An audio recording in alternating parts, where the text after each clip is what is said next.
Continuar donde nos quedamos el día de ayer. Listo, ya está grabando, entonces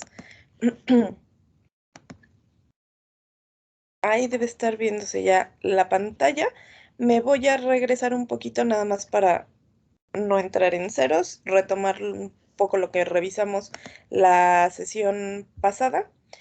El día de ayer comenzamos este tema 3 que yo les había comentado va a ser bastante corto. Entonces, el tema se llama control y regulación metabólica y ayer dimos un breve repaso a lo que es el metabolismo, que dijimos es la serie de reacciones que requieren todos los organismos vivos para llevar a cabo sus funciones y que principalmente está clasificado en catabolismo y anabolismo, es decir, reacciones donde se van a degradar nutrientes para producir energía y reacciones donde vamos a requerir la síntesis de moléculas a partir de componentes simples. Entonces, hablamos de algunos conceptos clave para poder ir identificando en esta parte del metabolismo, donde dijimos que las estrategias que usan distintos organismos para obtener energía van a ser diversas y se van a clasificar de acuerdo al requerimiento que tengan de oxígeno, también a la forma en que adquieren nutrientes, que en el caso de mamíferos pues son macro y micronutrientes, que tenemos un concepto de ruta metabólica, que es una secuencia de reacciones, una secuencia de pasos para principalmente generar un producto en especial, que también vamos a tener un flujo de materia y que la actividad enzimática va a ser la principal que va a estar regulando toda la ruta. Cada reacción química principalmente va a tener una enzima característica que regule estos procesos y que estas enzimas van a tener ciertos mecanismos de regulación.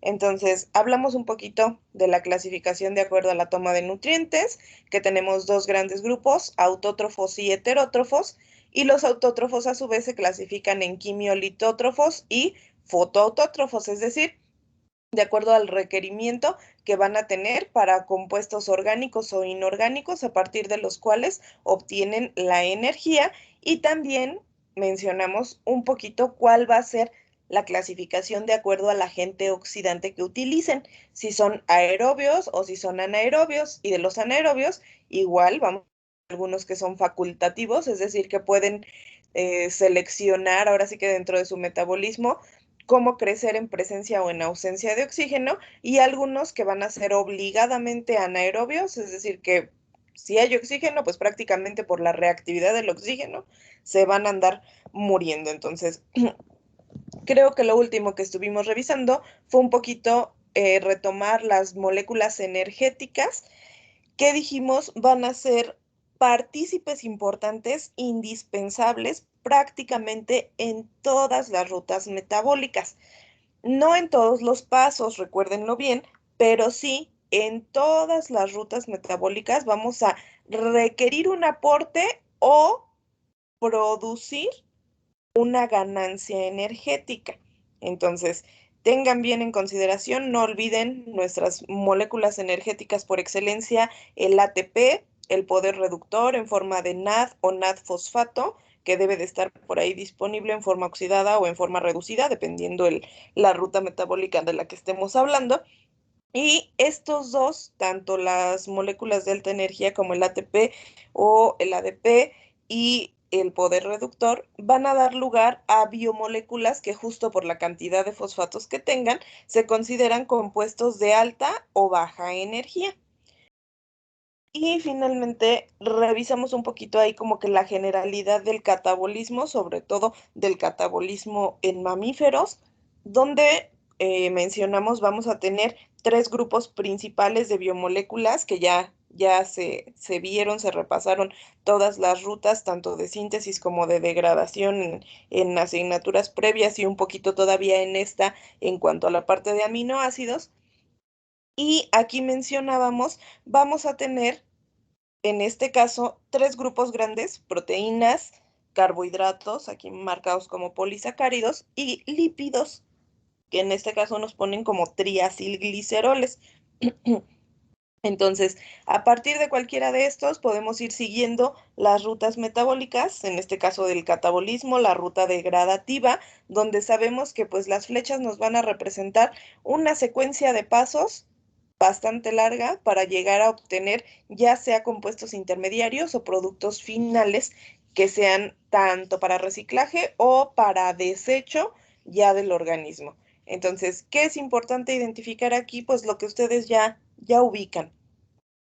Si nos basamos principalmente en el catabolismo de los carbohidratos, podemos observar requerimientos de moléculas de baja energía que van a salir después de ciertas reacciones, de cierto proceso, como moléculas de alta energía o que van a ingresar como moléculas oxidadas y se van a ir como moléculas reducidas, que van a desprotonar algunos compuestos, algunas sustancias. Entonces, finalmente, estos compuestos que se producen en alguna parte de las rutas pueden ser utilizados en procesos posteriores o en rutas alternativas. Recuerden que aquí tenemos varias secuencias de pasos que pueden tener hasta cierto punto biomoléculas que son puntos de conexión, que pueden salir de una ruta e integrarse a otra de ser necesario, de tener una baja en una cantidad de biomoléculas, pues se van a salir de la ruta que las esté produciendo para irse a formar parte de una ruta en donde sean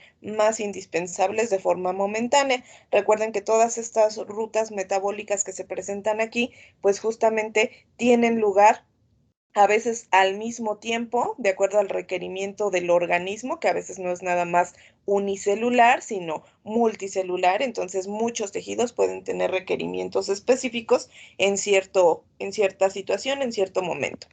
Entonces, bueno, eso en cuanto al catabolismo. Ahora sí, aquí nos quedamos la sesión pasada. Ahora, algo importante que revisar de las rutas metabólicas es que a nivel celular van a tener sitios específicos. Si recuerdan, esa va a ser una de las grandes y principales diferencias entre organismos procariotes y organismos eucariotes. Cuando hablamos de metabolismo de bacterias, pues bien sabemos que no tiene una gran cantidad de organelos, sino que presenta por ahí las estructuras más básicas y va a tener únicamente por ahí marcado como organelo como tal a los ribosomas. Entonces, el resto de espacios intercelulares, pues sí van a ser sitios tal vez en donde puede realizar algunos procesos, pero no va a ser tan específico como si hablamos en el caso de una célula eucariote. Entonces, fíjense bien, aquí podemos identificar, en esta imagen nos ponen claramente algunos mecanismos, algunas rutas básicas que son para el funcionamiento de la célula eucariote y sus sitios específicos en donde podemos encontrarlo, que de hecho, pues si tomamos ahí un poquito de conocimientos previos, yo creo que prácticamente desde la secundaria, pues cuando conocemos la célula, cuando principalmente nos enseñan y hasta hacemos dibujitos o hacemos maquetas para poder identificarla, ya vamos sabiendo, ¿no? Bueno, qué hay en el núcleo y para qué sirve, qué ocurre ahí, pero seguramente en aquellos años donde les tocó realizar ese tipo de trabajos, pues a veces no relacionábamos muy bien cuál es el funcionamiento o realmente qué significa que haya síntesis o que ocurra glucólisis o el ciclo del ácido cítrico, eso qué.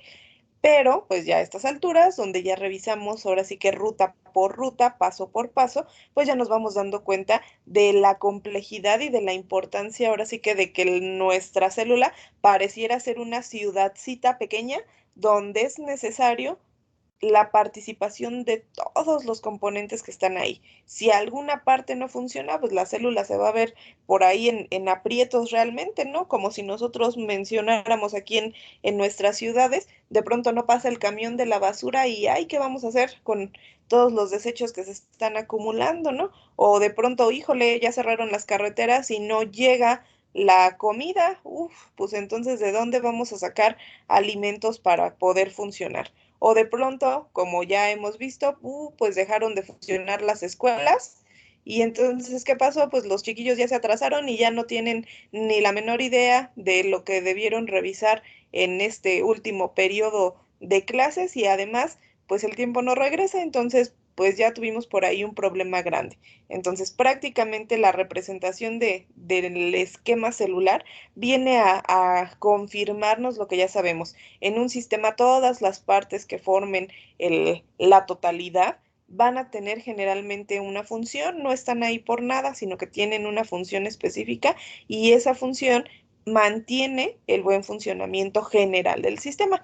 Entonces, fíjense bien, muchas de estas rutas nosotros ya las checamos, entonces vamos únicamente a mencionarlas de forma rápida, así tal cual están aquí. Si observamos aquí en esta zona, tenemos el citosol, en donde ocurre la glucólisis, la ruta de las pentosas fosfatos, la biosíntesis de ácidos grasos y algunas reacciones de gluconeogénesis, es decir, de la reconstrucción de la glucosa.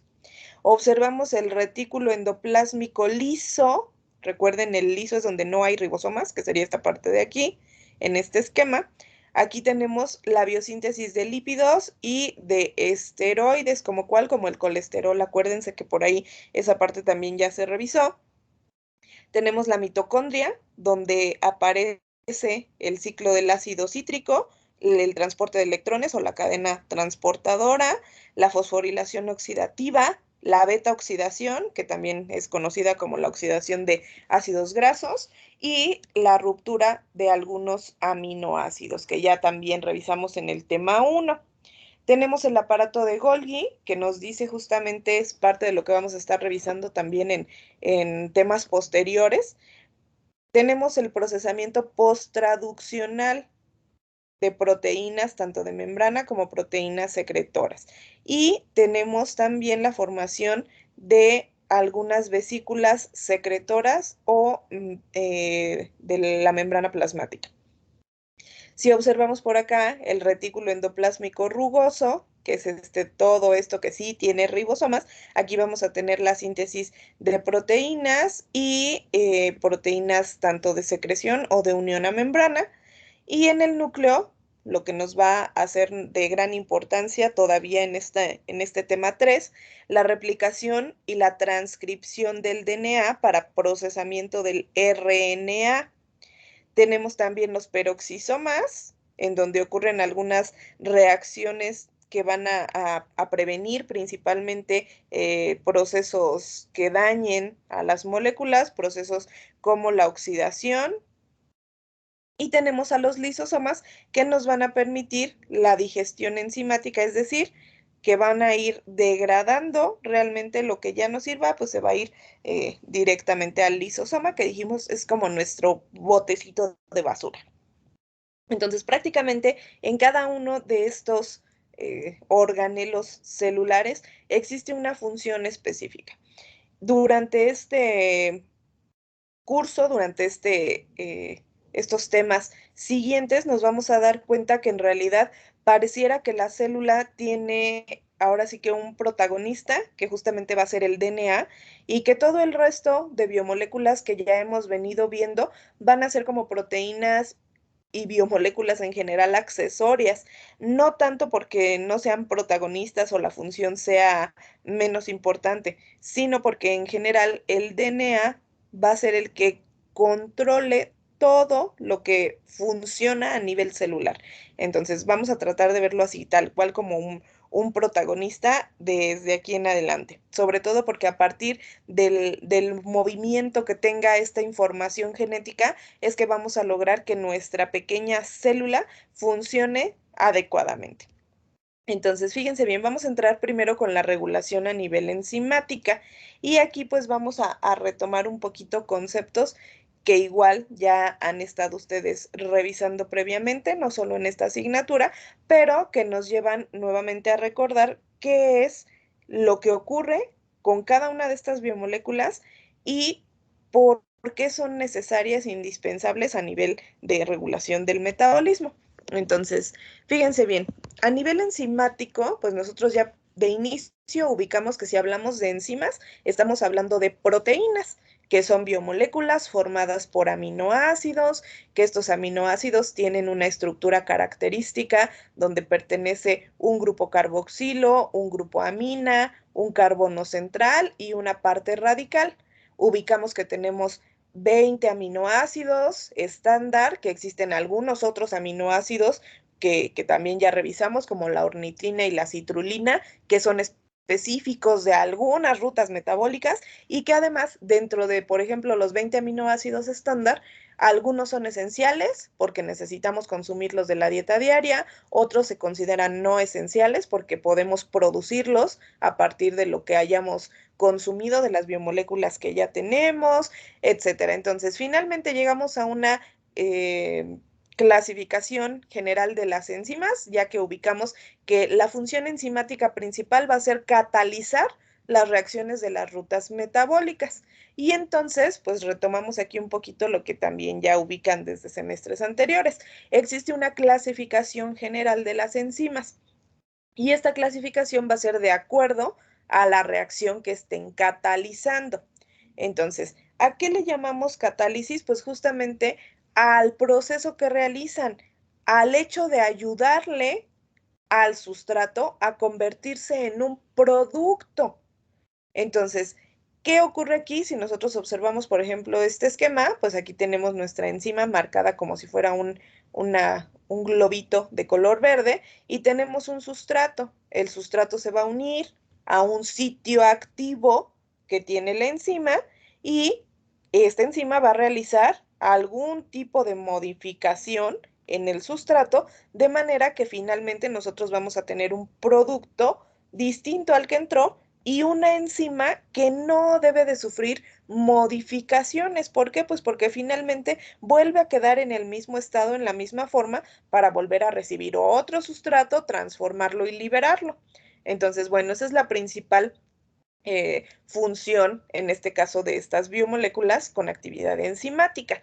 Ahora, de acuerdo a la clasificación, de acuerdo al tipo de reacción, tenemos la clasificación que ya conocen, que son 6 grandes grupos, que de hecho por ahí hace no mucho una compañera, no sé si sea de este grupo, me preguntaba por ahí que buscaban una biomolécula, una proteína enzimática, y venían por ahí algunos numeritos adicionales en el nombre de la proteína.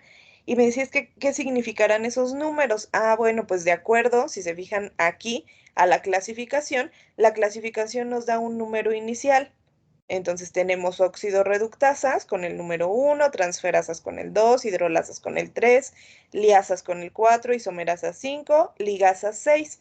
Déjenme, voy a retirar un poquito de aquí porque creo que sí se quedó abierto lo que yo buscaba. No, creo que no. Déjenme ver. Porque teníamos 3 puntos. Aquí está. Justo lo que buscábamos el día de ayer que me preguntaba una compañera, y nosotros si nos fijamos hay una clasificación enzimática, aquí está marcada como S, Enzyme Classification. Entonces, si nos dan números previos, chequen, aquí es un arbolito, es decir, nos van diciendo a qué pertenece cada tipo de enzima. Hidrolasas tiene el número 3, entonces si me regreso acá a mi clasificación general, aquí está hidrolasas número 3. Entonces, prácticamente ya en la realidad, ya cuando se meten a buscar un tipo de enzima en algún proyecto, en algún trabajo, nos vamos a encontrar con que tiene una clasificación específica. Por ejemplo, aquí 3.5.1.5, porque es una hidrolasa que actúa sobre esqueletos de carbono y nitrógeno y que tiene amidas lineales, perdón. Entonces, vamos a tener por ahí referencias específicas a las enzimas que estemos trabajando. Entonces, chéquense bien porque pues justo cayó aquí retomar esta parte. Entonces, vean, tenemos nuestra clasificación general y ya sabemos, óxido reductasas pues funcionan en reacciones de oxidación-reducción, transferasas nos van a permitir transferir grupos funcionales, hidrolasas permiten la hidrólisis, generalmente se va a requerir moléculas de agua o se van a liberar moléculas de agua a partir de la hidrólisis de alguna biomolécula. Las liasas permiten la formación de dobles enlaces, isomerasas permiten pues la isomerización, es decir, modificar de manera isomérica alguna biomolécula. Recuerden, los isómeros son biomoléculas que tienen misma fórmula estructural, pero diferente forma tridimensional. Y tenemos finalmente a las ligasas que permiten generar enlaces, pero generalmente con alguna necesidad de aporte de energía, aporte de ATP. Entonces, bueno, son las principales clasificaciones que tenemos. Tenemos también que son enzimas sobre sustrato específico, no son proteínas, no son moléculas que tengan actividad general que sobre cualquier biomolécula funcionen, sino que la forma tiene que ser muy específica para poder funcionar. Y además van a tener el requerimiento de cofactores. Entonces, estos cofactores, pues como ya bien identificamos, nos van a dar por ahí una subclasificación como tal, en donde vamos a tener cofactores metálicos o iones y vamos a tener cofactores que sean metaloorgánicos, que generalmente son denominados coenzimas. O a partir de ahí tenemos la subclasificación en cosubstratos o grupos prostéticos. Entonces, bueno, esta parte ya prácticamente toda se revisó. Por aquí, ya saben, entra dentro de este grupo de cofactores las vitaminas o productos de vitaminas, la coenzima A, incluso entran por ahí algunas de las mismas biomoléculas de alta energía, como el NAD o el FAD, etcétera. Entonces, vamos a tener, pues, por ahí un funcionamiento general que ustedes ya conocen y que pues ahora sí que es un funcionamiento complejo, no es tan sencillo. Además, vamos a tener algunas enzimas que no solamente presentan una subunidad, sino que se van a volver grandes complejos enzimáticos, que son una característica interesante, al menos de todas las rutas metabólicas que hemos revisado, donde al menos hay la participación de un complejo enzimático prácticamente en cada ruta. Por ahí se acordarán del complejo piruvato deshidrogenasa que participa en la glucólisis, se acordarán de los complejos que funcionan a nivel de mitocondria en la síntesis de la urea, etcétera. Entonces, prácticamente en todas las rutas vamos a encontrar complejos de este tipo de grandes subunidades proteicas. Ok, entonces, fíjense bien. Algunas otras clasificaciones o características que tienen las enzimas es que nos van a reducir la energía necesaria para la reacción, porque si bien nosotros sabemos una reacción química puede llevarse a cabo pues por el simple hecho de que los compuestos se encuentren cercanos y puedan reaccionar entre sí modificando las propiedades, la energía necesaria para este estado de transición, para que se lleve a cabo la reacción, a veces suele ser muy, muy elevada, que es algo que igual ustedes ya han revisado desde bioquímica. Entonces, es lo que nos representa esta grafiquita, el famoso delta G, la variación de energía que se necesita para pasar del estado de reactivos al estado de productos. Entonces, bueno, teniendo un estado de transición tan elevado, si nosotros tenemos enzimas que permiten una catálisis, que permiten que esta reacción ocurra, la energía requerida pues va a ser una energía mucho menor y además generalmente la forma en la cual nosotros obtenemos ese producto, pues es con una velocidad de reacción más rápida. La tasa de reacción suele ser mucho más rápida, entonces podemos obtener realmente mucho producto en poco tiempo y con menor cantidad de energía, que es una de las grandes ventajas de la actividad enzimática. Ahora, algunos mecanismos catalíticos, es decir, cómo funcionan estas enzimas, ya se han clasificado, por ejemplo, en catálisis ácido-base, en donde vamos a tener por ahí compuestos ácidos que ustedes ya saben, están determinados por la cantidad de protones que se generan en una disolución. Vamos a tener por ahí esa justa variación, ese cambio en cantidad de iones y vamos a generar por ahí cambios de pH o cambios generalmente en la molécula, modificando estas cantidades de iones. En el caso de protones, iones hidronio, en el caso de las bases, iones oxidrilo.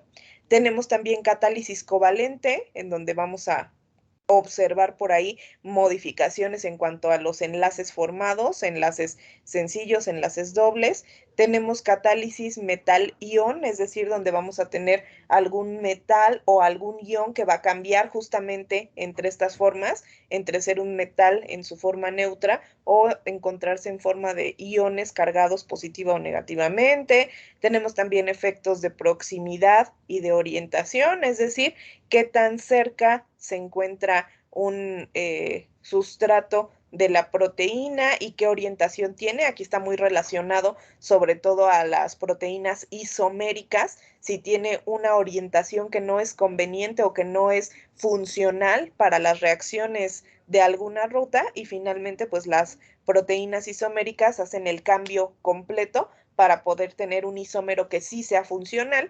Y tenemos también unión preferente al complejo en estado de transición, es decir, va relacionado nuevamente a tener complejos multiméricos, que son de muchas subunidades proteicas, y que solamente van a permitir la unión del sustrato justo en esta forma, en estado de complejo. Si tenemos las subunidades separadas, pues no van a tener una actividad como tal. Entonces, si se fijan, pues la regulación enzimática, la verdad, tiene bastantes posibilidades y justamente de acuerdo a qué tipo de reacción se esté catalizando, va a ser la complejidad y la especificidad que tenga. Entonces, bueno, tenemos también algunos mecanismos generales de regulación en la función de las proteínas, en donde entran también mecanismos que ustedes ya previamente han revisado, que va a ser lo que vamos a estar checando durante esta última parte de la sesión de hoy.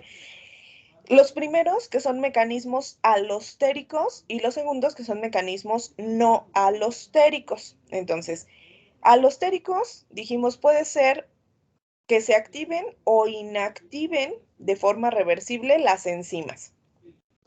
El alosterismo, así tal cual clasificado, dice, es la unión de un sustrato que puede ser un activador o un inhibidor.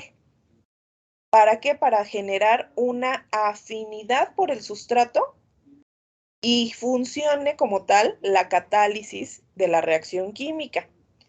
Pero puede ser que si estamos usando un inhibidor, lo que ocurre es lo contrario, que ya no haya una afinidad por el sustrato y entonces se detienen todas las reacciones químicas que esté controlando esta enzima. Tenemos también proteínas multiméricas, que puede ser que no solamente necesiten un ligando o un activador, sino que necesiten varios para que funcione como tal el sustrato, y si no están completos, si no hay suficientes cantidades, no vamos a tener un mecanismo de catálisis activo, sino más bien enzimas inactivas. Y tenemos mecanismos no alostéricos, en donde aquí entran como tal la escisión proteolítica, es decir, donde una molécula de ligando va a transformar literalmente de forma tridimensional la proteína, y por lo tanto puede ser que la proteína quede activa o que la proteína quede inactiva. Puede ser cualquiera de las dos. También vamos a tener proteínas interruptoras, y aquí no está la definición. En el caso de las proteínas interruptoras, van a ser de igual forma proteínas que van a competir sitios específicos para poder generar la interrupción de la catálisis. Y también vamos a tener mecanismos de fosforilación y desfosforilación, que como ustedes ya recordarán por ahí de algunas rutas metabólicas previas, sobre todo en la glucólisis, si no se encuentran fosforiladas las proteínas o no tienen cerca los grupos de ATP necesarios para proveer esos grupos fosfatos, no vamos a poder realizar una reacción química, porque muchas de los pasos, en especial de la glucólisis, incluyen procesos de fosforilación. Entonces, si no tenemos esos procesos, ese grupo fosfato disponible, pues no va a haber fosforilación y por lo tanto no va a haber catálisis enzimática. Entonces, fíjense bien, en el caso de la inhibición, que es de los principales procesos reguladores que tenemos, vamos a tener la famosa inhibición competitiva e inhibición no competitiva.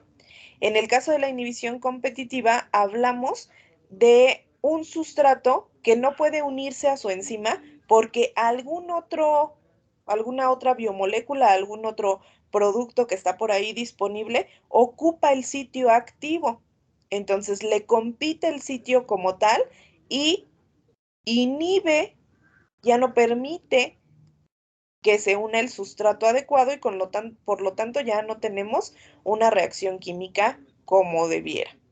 En el caso de la inhibición no competitiva, lo que ocurre es que en el sitio regulador de las enzimas, chéquense, ya no es el sitio activo, ya es el sitio regulador, se puede unir una biomolécula que permita el cambio conformacional. Observen, aquí tenemos ahora sí que como que los bracitos abiertos de la enzima, aquí ya no, ya se cerraron. Y con ese movimiento, con ese cambio tridimensional, conformacional de la enzima, ya no permitimos la unión del sustrato específico, de manera que la enzima se encuentra inhibida. Ahora, tenemos procesos en donde, como acabamos de mencionar, es necesaria la fosforilación o la desfosforilación.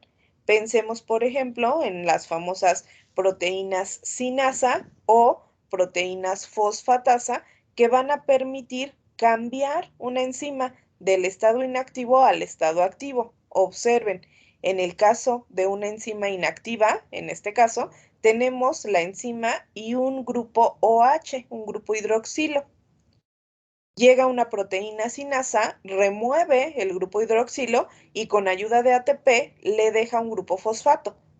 Al tener el grupo fosfato, ahora sí, la enzima está activa, pero si aparece otra fosfatasa y remueve el grupo fosfato con ayuda de una hidrólisis de agua, le vuelve a dejar a la enzima el grupo H, se lleva el fosfato inorgánico y la enzima vuelve a quedar en estado inactivo. Entonces, esta característica, tener los grupos fosfato que son necesarios, va a permitir que algunas enzimas se encuentren activas o se encuentren inactivas.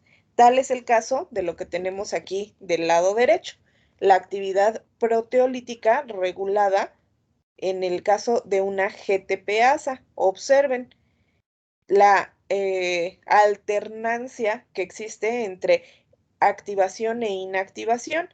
Si la GTPasa tiene un GTP, es decir, si tiene unida una biomolécula con 3 fosfatos, se va a encontrar activa.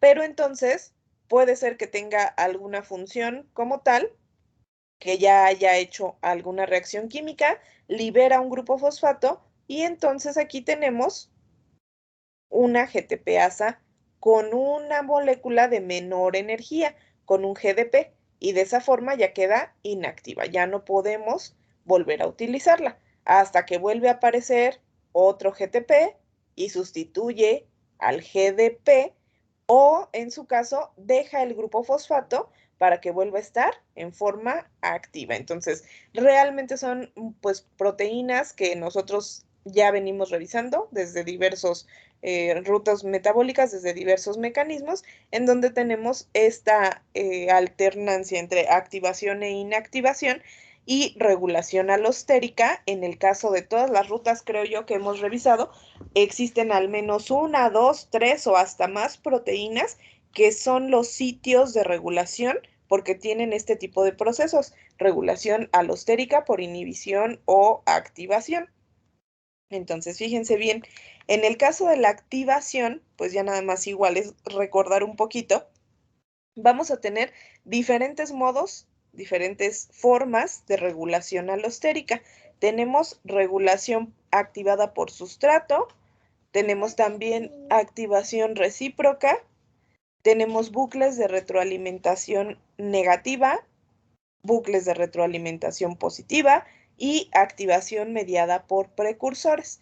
Entonces, bueno, aquí nada más recordamos que existe igual dentro de las enzimas que presentan regulación alostérica, normalmente tenemos un sitio activo o centro activo, en donde se va a unir el sustrato, y un centro alostérico o sitio regulador, en donde se va a unir ya sea un inhibidor o un activador o también llamado efector. Entonces, bueno, ¿qué pasa cuando tenemos activación por el sustrato? En este caso, observen, nuestra ruta va generando, en este caso, que la enzima se una al sustrato, que se produzca un sustrato intermedio o producto intermedio, sigue la secuencia de reacciones, hay otro sustrato intermedio, llegamos a un producto final. Pero en el caso de esta activación, el mismo sustrato, si hay sustrato, activa la vía. Si no hay sustrato, pues realmente no hay que se una a la enzima. Entonces, al no existir unión enzima-sustrato, al no existir este complejo enzima-sustrato, pues no vamos a tener la secuencia de pasos que se deben de desencadenar a partir de esta activación. Entonces, al haber sustrato, se inicia la vía. Si no hay sustrato, pues no hay activación como tal. En el caso de la activación recíproca, vamos a tener dos vías que participen, una regulando a la otra. Entonces, chequen bien, tenemos nuestra primera vía, la unión enzima-sustrato, pero para que se lleven a cabo las siguientes reacciones, vamos a requerir la participación de alguna otra biomolécula que generalmente va a provenir, si nosotros seguimos aquí, va a provenir de alguna otra ruta. Entonces, si tenemos suficientes cantidades, se continúa con la misma vía y llegamos a un producto. Este producto puede ser necesario en esta vía o en otra. Si es necesario en otra, pues va a ser justamente el limitante para poder dar paso a la secuencia de reacciones de rutas alternas. Entonces, prácticamente aquí recuerden ahora sí que si nos vamos, porque aquí nada más tenemos enzima 1, enzima 2, enzima 3, si nosotros nos regresamos a retomar contenidos, por ejemplo, de la glucólisis, del ciclo de Krebs, del ciclo de la urea, de los aminoácidos, etcétera, nos podemos dar cuenta que justamente esta activación recíproca ocurre. ¿Por qué? Porque fíjense bien, me voy a regresar hasta donde tenemos estas rutas por aquí. Recordarán que, por ejemplo, en el caso de la beta oxidación que desintegra a los ácidos grasos hasta la forma de acetilcoenzima A, este es necesario para continuar la vía del ácido cítrico. Entonces ahí tenemos una ruta en la cual el producto de una vía va a ser necesario para continuar otra vía. Si nosotros pensamos, por ejemplo, a este nivel, por aquí se acordarán en el ciclo del ácido cítrico, las primeras biomoléculas que se necesitan por aquí son el oxalacetato, que junto con el acetil-CoA genera citrato. Pero ¿de dónde sale el oxalacetato? Si no viene producido por esta misma vía, necesita ser suplementado a partir de la degradación de aminoácidos, en donde teníamos una degradación para generar aspartato y transformarlo posteriormente en oxalacetato. Y lo mismo al revés, si lo que necesitamos es regenerar aminoácidos, este oxalacetato se va a salir de la ruta del ácido cítrico para regresarse a formar aminoácidos y proteínas. Si se acuerdan por aquí, sobre todo en el caso del ácido cítrico, del ciclo del ácido cítrico, eran conocidas como reacciones anapleróticas, algunas reacciones en donde hay que volver a regresar lo que se está saliendo del ciclo cuando bajan los niveles de biomoléculas. Entonces ahí tenemos esa regulación recíproca para que no se les quede nada más la idea como que, ay, pues sí, aquí estamos viendo que enzima 1, 2 y 3, pero eso ¿dónde pasa? Pues ya lo revisamos. Existen algunas rutas que ya vimos del catabolismo y del anabolismo, donde justamente esta activación recíproca es realmente indispensable para el buen funcionamiento de varias vías en forma simultánea. ¿Sale? Entonces, tenemos también retroalimentación negativa, que son los famosos bucles o los famosos loops, es decir, como que hay una vueltita en el mismo ciclo que permite que se reinicie la vía. Y entonces vean, aquí tengo el sustrato que se une formando el complejo enzima-sustrato, se da la secuencia de reacciones y tengo un producto final.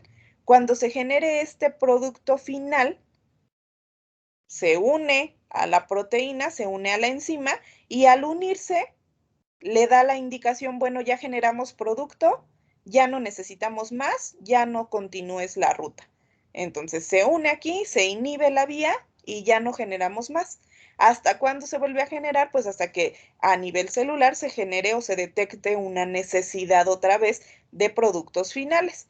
Si ya aquí se utilizó el producto, si ya la célula lo necesitó para algo, se libera la enzima y otra vez vuelve a tomar sustrato, vuelve a producir, hasta que otra vez vuelva a haber suficientes cantidades y se vuelva a inhibir la vía. Entonces, por eso es un bucle, porque si se fijan es un ciclo de retroalimentación negativa. ¿Por qué es retroalimentación? Porque el mismo producto alimenta la vía, pero en este caso la alimenta para inhibirla, para que sea de forma negativa esta regulación.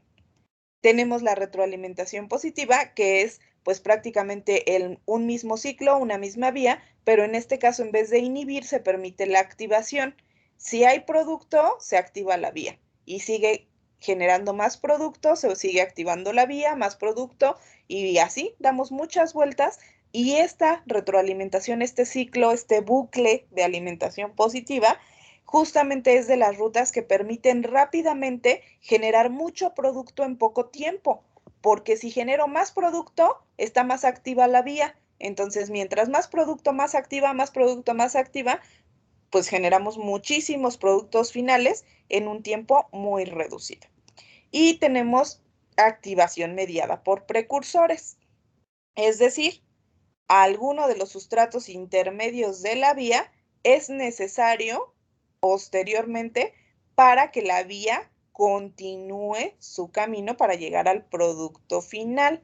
Entonces, si no se genera suficiente precursor, pues no vamos a llegar al producto final. Entonces, vamos a tener aquí algunos intermediarios que sean necesarios y que justamente nos llevan a recordar lo que les mencionaba apenas, esos sitios reguladores que tenemos. Por ejemplo, si este primer paso, estas primeras reacciones ya no ocurren, pues ya no hay forma de que ocurra lo demás. ¿Por qué? Pues porque ya, aunque tratáramos de que ocurrieran las siguientes reacciones enzimáticas, si no generamos el primer intermediario, pues aunque lleguemos hasta acá, ya no vamos a tener suficiente cantidad para poder continuar con los pasos finales de la vía. Entonces, forzosamente necesitamos cantidades suficientes de precursores para llegar al final de lo que conocemos como producto, ¿no?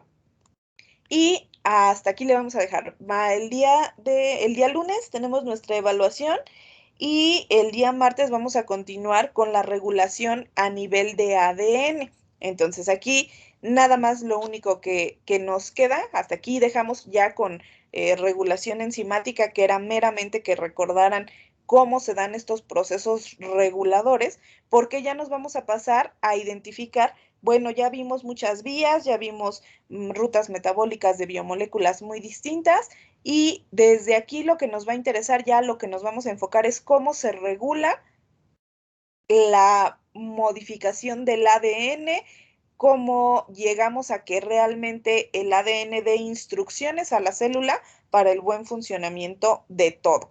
Y esa regulación pues va a estar dada por este paso de reacciones químicas, esta secuencia de rutas metabólicas que se conoce como dogma central de la biología molecular. Entonces, fíjense bien, nosotros ya sesiones pasadas revisamos qué eran los nucleótidos, cuál era la estructura básica y que podían unirse de diferentes formas para generarnos a los ácidos nucleicos, que dijimos son el ADN y el ARN. Entonces, a partir de aquí, nuestro dogma central de la biología molecular nos va a indicar que nosotros podemos partir de una secuencia de ADN que generalmente está en el núcleo, en las células eucariotes, y a partir de ahí podemos generar diversos procesos.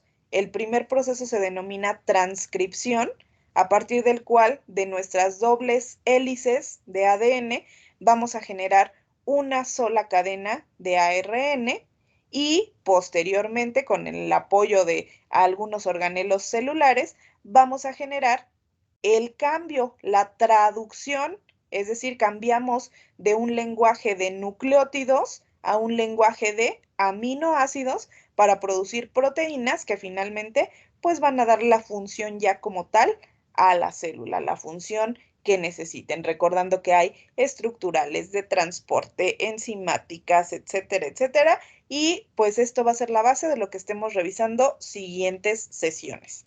¿Sale, chicos? Entonces, ¿hasta aquí alguna duda, preguntas o algo de todo lo que estuvimos checando en cuanto a mecanismos de regulación enzimática?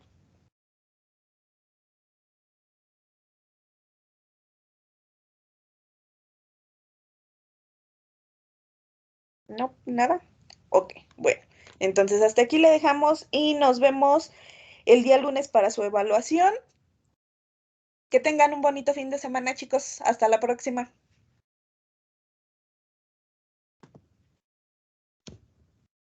Gracias, maestra. Sale, chicos. Gracias Bye. igualmente, maestra.